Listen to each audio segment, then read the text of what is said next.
Shalom. La Bible dit dans la parabole de Luc, le chapitre 14, qu'il y avait un homme qui organisait une grande fête, un grand souper. Et il a invité beaucoup de personnes.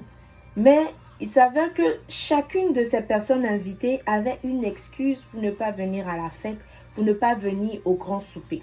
Une personne a dit, non, moi je dois me marier, donc je ne serai pas là. Une autre personne a dit, non, moi j'ai un champ maintenant, je dois m'occuper de mon champ. Non, moi je dois m'occuper de mon fils, je dois m'occuper de ça, je dois aller ici. Chacun avait des excuses pour ne pas venir. Lorsque je lisais ce passage, le Saint-Esprit me parlait de nous et de nos disponibilités dans notre relation avec le Seigneur.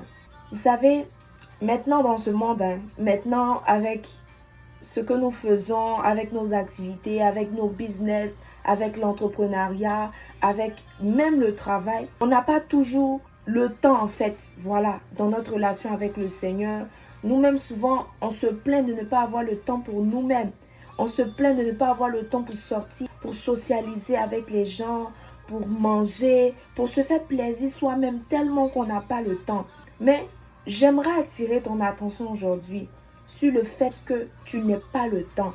Et tu n'as même pas le temps pour Dieu, pour ta relation avec lui, pour développer ton intimité avec lui, pour la prière, pour le jeûne, pour la méditation, etc.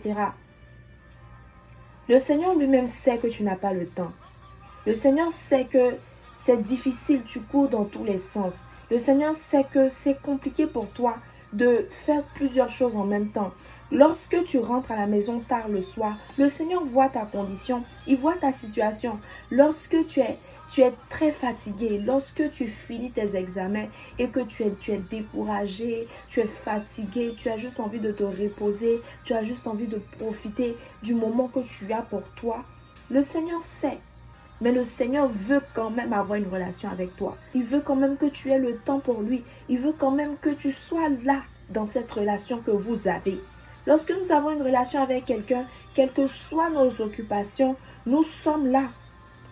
On fait tout pour être là pour la personne. On fait tout pour appeler la personne. On fait tout pour voir la personne. On fait tout pour que la personne sente que c'est vrai, je suis occupée, mais je suis là pour toi. C'est pareil dans notre relation avec le Seigneur. Alors le Seigneur, il connaît ton emploi du temps. Il sait plus que toi-même. Il sait que tu n'as pas le temps. Mais il faudrait que tu libères le temps pour lui. Il faudrait que tu libères le temps pour votre relation. Parce que le temps que nous passons dans la maison du Seigneur, le temps que nous passons dans la présence du Seigneur sera racheté. Moi, souvent, ça m'est arrivé de me poser certaines questions. Mais Seigneur, regarde mon emploi du temps, regarde comment je cours partout. Regarde comment je n'ai même pas le temps pour respirer, souvent même pour manger. Mais comment je vais faire pour maintenir cette relation avec toi? Comment je vais faire pour faire toutes ces activités que j'ai à faire en même temps et maintenir cette relation que j'ai avec toi? Comment je vais faire? Le Seigneur, il enseigne l'organisation. Le Seigneur, il enseigne la discipline.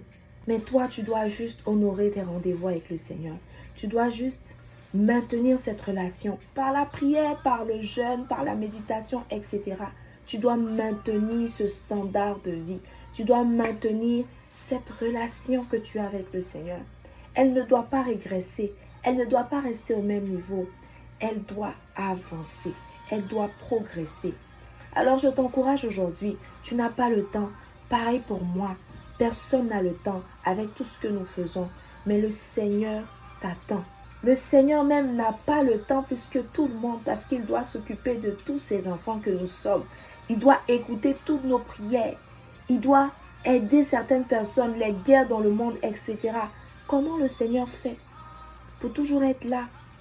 Pour toujours être là pour nous écouter. À plus forte raison, nous, à cause de 2 petits jobs, à cause de 3 ou 4 petites activités qu'on fait en même temps dans la semaine, on ne peut pas libérer un temps pour le Seigneur. Réfléchis à cet aspect-là. Est-ce que le Seigneur ne connaît pas ton emploi du temps? S'il le connaît. Mais le Seigneur veut que tu sois dans sa présence. Alors je t'encourage fortement à maintenir ta relation avec le Seigneur. À avoir ne serait-ce qu'un peu de temps à accorder à Dieu. Parce que ce temps-là que tu accordes à Dieu, Dieu te bénira pour ça. Dieu t'honorera pour ça. Dieu bénira ta progéniture et bénira l'œuvre de tes mains à cause du temps que tu lui accordes. Que le Seigneur te bénisse.